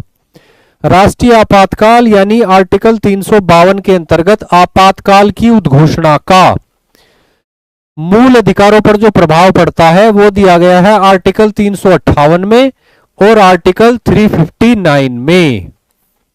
अब देख लेते हैं इन दोनों में क्या अंतर है। आर्टिकल 358 कहता है कि जैसे ही आपातकाल की उद्घोषणा होगी तो अनुच्छेद 19 के अंतर्गत आने वाले जो 6 मौलिक अधिकार हैं वो ऑटोमेटिकली सस्पेंड हो जाते हैं, ऑटोमेटिकली निलंबित हो जाते हैं, स्वतः ही निलंबित हो जाते हैं। ठीक है बच्चों। जैसे ही राष्ट्रपति के द्वारा आर्टिकल 352 के अंतर्गत आपातकाल की उद्घोषणा करी जाती है तो ऐसा होते ही ऑटोमेटिकली क्या होता है कि आर्टिकल 358 के अंतर्गत भारत के संविधान के मौलिक अधिकारों वाले भाग में जो आर्टिकल 19 है, उस 19 के अंतर्गत जो 6 मौलिक अधिकार हैं वो सभी मौलिक अधिकार जो है वो निलंबित हो जाते हैं।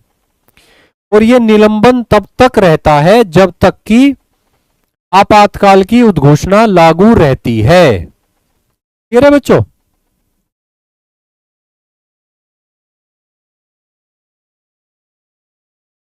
चलिए आगे बढ़ते हैं। आर्टिकल 359 क्या कहता है? आर्टिकल 359 कहता है कि राष्ट्रपति को यह अधिकार मिल जाता है आर्टिकल 359 के अंतर्गत, जैसे ही भारत के संविधान के 352 के अंतर्गत आपातकाल की उद्घोषणा लागू होती है तो भारत के राष्ट्रपति को एक अधिकार मिल जाता है आर्टिकल 359 के अंतर्गत।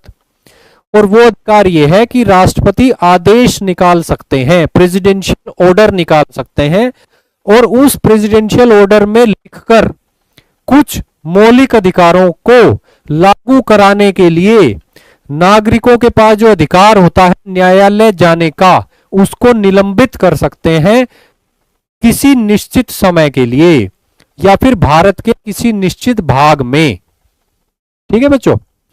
जैसे ही आर्टिकल 352 लागू होता है, 352 के अंतर्गत आपातकाल की उद्घोषणा होती है, आर्टिकल 359 के अंतर्गत भारत के राष्ट्रपति को शक्ति मिल जाती है कि वो एक प्रेसिडेंशियल ऑर्डर जारी कर सकता है जब भी वो चाहे और उसमें वो कुछ मौलिक अधिकारों को लिख सकता है, मेंशन कर सकता है और उन मौलिक अधिकारों को लागू कराने के लिए न्यायालय में जाने के अधिकार का वो निलंबन कर सकता है, यानी सस्पेंड कर सकता है।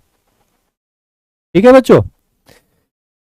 लेकिन आर्टिकल 358 और आर्टिकल 359 इन दोनों ही आर्टिकल पर दो दो सीमाएं लगाई गई हैं 44वें संविधान संशोधन अधिनियम के द्वारा। 44वां संविधान संशोधन अधिनियम जो है वो 2 सीमाएं लगाता है 358 पर और 2 सीमाएं लगाता है 359 पर।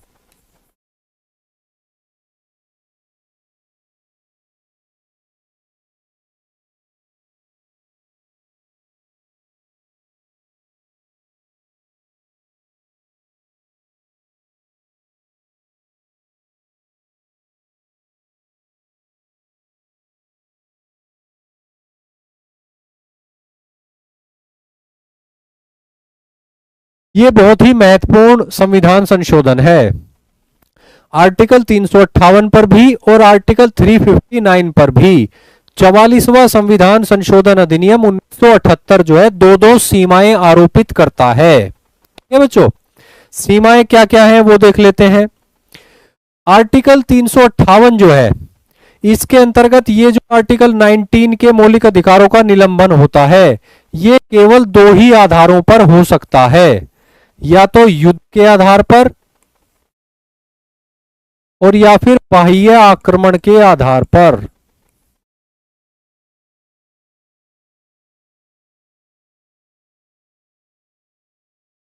क्लियर है बच्चों?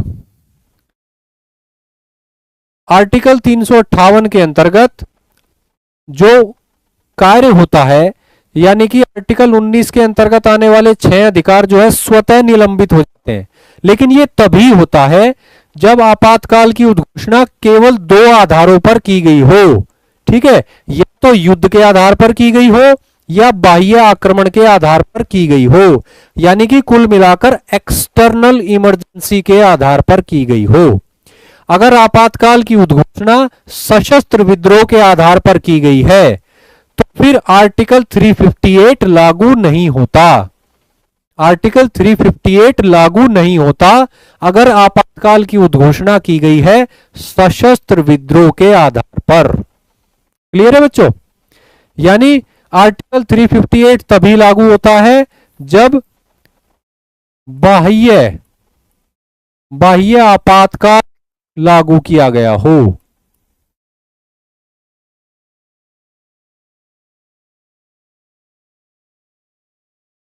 बाह्य आपातकाल के केस में, यानी कि या तो युद्ध के आधार पर आपातकाल की घोषणा हो या बाह्य आक्रमण के आधार पर। अगर सशस्त्र विद्रोह के आधार पर आपातकाल की उद्घोषणा की गई है तो आर्टिकल 358 लागू नहीं होता और आर्टिकल 19 के अंतर्गत जो मौलिक अधिकार हैं वो निलंबित नहीं होते। क्लियर है बच्चों? तो ये बात बहुत ही महत्वपूर्ण है। और ये जो प्रावधान जोड़ा गया है ये जोड़ा गया है 44वें संशोधन अधिनियम 1978 के द्वारा। ठीक है, इसके अलावा जो दूसरा प्रतिबंध लगाया गया है आर्टिकल 358 पर 44वें संशोधन अधिनियम के द्वारा वो ये है कि जो कानून बनाए जाए आपातकाल के संबंध में केवल उन्हीं कानूनों के अंतर्गत आर्टिकल 19 के अंतर्गत दिए गए मौलिक अधिकारों के उल्लंघन का अधिकार मिलता है राज्य को। अगर आपातकाल की उद्घोषणा की गई है युद्ध के आधार पर या बाह्य आक्रमण के आधार पर, यानी जो कानून आपातकाल से संबंधित नहीं है ऐसे कानूनों को अनुच्छेद 358 का लाभ उठाने का कोई अधिकार नहीं है। क्लियर है बच्चों? अब देख लेते हैं कि यही जो संशोधन अधिनियम है 44वां, ये अनुच्छेद 359 पर 2 प्रतिबंध लगाता है। एक प्रतिबंध तो यह है कि राष्ट्रपति जो है वो निलंबित कर सकता है किसी भी मौलिक अधिकार को, लेकिन आर्टिकल 20 और 21 को नहीं। ठीक है बच्चों, आर्टिकल 20 और आर्टिकल 21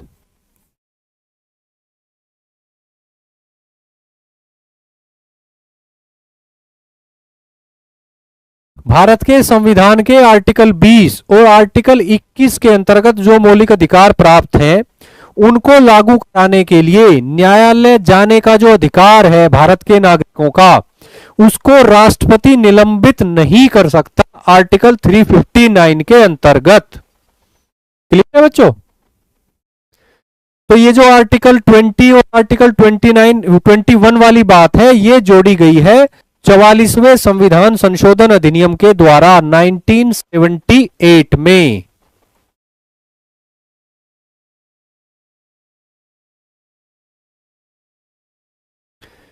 इसके अलावा जो दूसरा प्रतिबंध लगाता है 44वां संशोधन अधिनियम 1978 आर्टिकल 359 पर, वो वही है कि केवल उन्हीं कानूनों पर आर्टिकल 359 लागू होगा जिन कानूनों को बनाया जाता है आपातकाल के संदर्भ में। जो कानून आपातकाल से संबंधित नहीं है उनके संदर्भ में आर्टिकल 359 लागू नहीं होगा। क्लियर है बच्चों? आर्टिकल 21 क्या कहता है? लाइफ एंड पर्सनल लिबर्टी,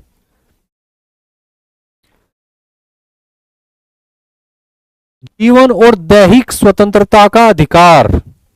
और आर्टिकल 20 क्या कहता है? आर्टिकल 20 कहता है अपराधों के लिए दोष सिद्धि के संबंध में संरक्षण। अपराधों के लिए दोष सिद्धि के संबंध में संरक्षण। क्लियर है बच्चों?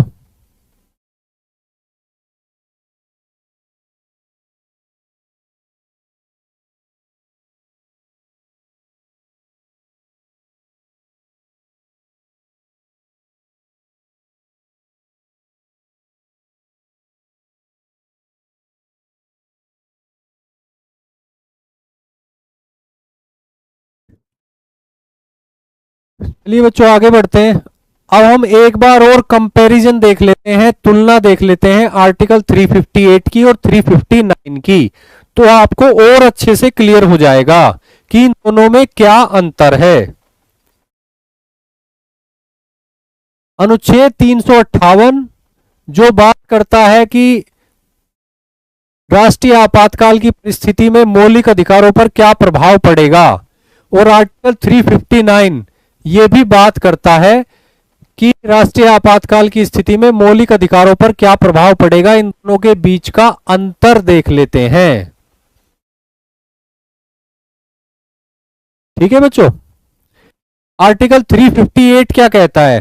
आर्टिकल 358 क्या कहता है हम पढ़ चुके हैं, एक बार कंपैरिजन देख लेते हैं, आपको डबल क्लियर हो जाएगा, आपको पूरी तरह से क्लियर हो जाएगा। आर्टिकल 358 क्या कहता है? अनुच्छेद 19 में जो मौलिक अधिकार दिए गए हैं ये उनसे संबंधित है। अनुच्छेद 19 में जो मौलिक अधिकार दिए गए हैं उनसे संबंधित है। ठीक है बच्चों, आर्टिकल 358। और आर्टिकल 359 जो है वो उन सभी मौलिक अधिकारों से संबंधित है जो राष्ट्रपति के आदेश में लिख दिए जाएं। ठीक है बच्चों, लेकिन इसमें शामिल नहीं होगा 20 और 21। 20 और 21 इसमें शामिल नहीं होंगे। अनुच्छेद 359 जो है वो उन सभी मौलिक अधिकारों से संबंधित है जो राष्ट्रपति के आदेश में लिख दिए जाएं। लेकिन 20 और 21 तो राष्ट्रपति के आदेश में भी नहीं लिखे जा सकते। ठीक है बच्चों, तो 20 और 21 को छोड़कर उन सभी मौलिक अधिकारों से संबंधित है जो राष्ट्रपति आदेश में उल्लेख जिनका कर दिया जाए।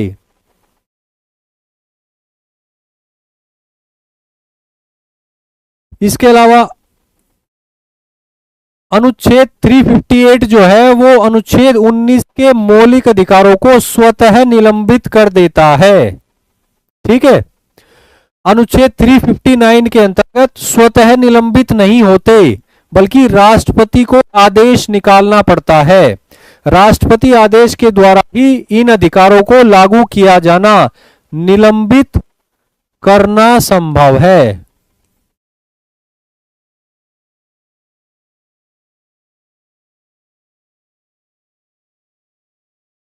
राष्ट्रपति आदेश के द्वारा ही इन मौलिक अधिकारों को लागू किया जाना, निलंबित करना संभव है। ठीक है बच्चों, इसके अलावा अगला अंतर क्या है वो देख लेते हैं। ये भी हम चर्चा कर चुके हैं कि केवल बाह्य आपातकाल यानी कि या तो युद्ध या बाह्य आक्रमण, ठीक है, केवल बाह्य आपातकाल के आधार पर ही अनुच्छेद 358 जो है वो सक्रिय होता है। ठीक है, जबकि यहां क्या बात है, आर्टिकल 359 के संदर्भ में आपातकाल या बाह्य हो चाहे वो आंतरिक हो, दोनों प्रकार के आपातकाल में अनुच्छेद 359 का प्रयोग करना संभव है। क्लियर है बच्चों? चलिए कुछ और अंतर है उनको और देख लेते हैं। यहां भी बात वही है, अनुच्छेद 358 और अनुच्छेद 359 में अंतर हम लोग देख रहे हैं। यानी कि 352 के अंतर्गत आपातकाल की उद्घोषणा का क्या प्रभाव पड़ता है मौलिक अधिकारों पर। ठीक है, अनुच्छेद 358 एक बार अगर ये लागू हो जाता है आर्टिकल 358, तो आपातकाल के पूरे समय के दौरान अनुच्छेद 19 के अंतर्गत आने वाले मौलिक अधिकार जो हैं वो निलंबित रहते हैं। यानी आपातकाल के पूरे समय के दौरान। क्लियर है? लेकिन आर्टिकल 359 के केस में ऐसा नहीं है। राष्ट्रपति के आदेश में जो समय लिख दिया गया उस समय के दौरान ही यह प्रभावी रहता है, और ये जो समय है ये कुछ भी हो सकता है। ठीक है, आपातकाल की पूरी अवधि भी हो सकती है और आपातकाल की अवधि से कम का समय भी हो सकता है। ठीक है, इसके अलावा अनुच्छेद 358 जो है ये पूरे देश में लागू होता है, पूरे देश में लागू होता है। अनुच्छेद 358 के अंतर्गत अनुच्छेद 19 के जो मौलिक अधिकार निलंबित होते हैं ये पूरे देश में होता है निलंबन। ठीक है, लेकिन यहां पे ऐसा नहीं है। आर्टिकल 359 के अंतर्गत राष्ट्रपति जो आदेश निकालते हैं वो या तो पूरे देश में या देश के किसी भाग में भी लागू हो सकता है। ये उस आदेश में ही लिख दिया जाता है कि ये पूरे भारत में लागू होगा या भारत के किसी एक भाग में लागू होगा।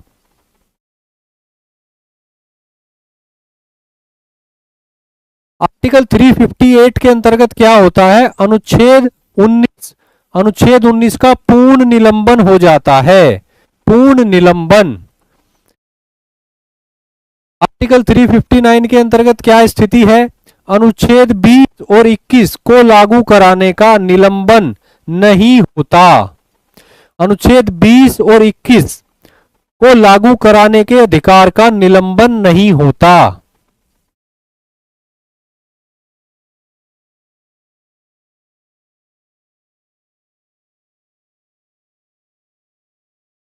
एक अंतर